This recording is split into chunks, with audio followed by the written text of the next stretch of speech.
पूर्णा तालुक्यात सतत 5 दिवसापासून पडत असलेल्या संततधार पावसामुळे तालुक्यातील शेतकऱ्यांचे प्रचंड नुकसान झाले असून शेतकऱ्यांना सरसकट सरकारने आर्थिक मदत करावी अशा आशयाचे निवेदन स्वराज्य शक्ती सेनेच्या वतीने तहसीलदार यांना देण्यात आले।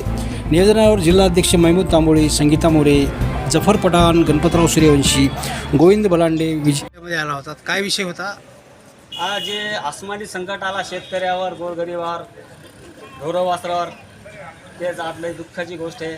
आणि परभणी जिल्ह्यामध्ये विशेष करून पूर्णा तालुक्यात ढगफुटीचं जे झालेलं आहे आसमानी संकट, त्याबद्दल शेतकरी त्रास झालेला आहे।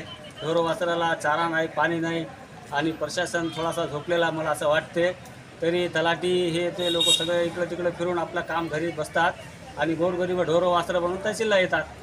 म्हणून तरी पण मी तहसीलदार साहेबांना माझी विनंती केली माझ्या पक्षाच्या माध्यमातून की येणाऱ्या काळामध्ये शेतकऱ्याला न त्रास होता, गोरगरिबाला न त्रास होता, त्यांना सोयीस्कर त्यांचे पंचनामा करून त्याला आर्थिक मदत द्यावी आणि जे दारादेशच्या खालचे लोक आहे गोरगरीब त्यांना तत्कालची 10,000 रुपये मदत करावं माझी हीच विनंती आहे साहेबांना।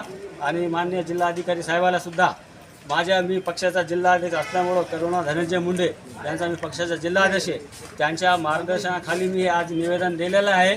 तरी याच्या पुढे जर आमच्या शेतकऱ्यांची व शेतमजुरांची दखल नाही घेतली तर आमच्या पक्षाच्या माध्यमातून आम्ही तीव्र आंदोलन छेडणार आहे आणि यांना आम्ही खुर्चीवर बसू देणार नाही असं मी सांगतो। ओके।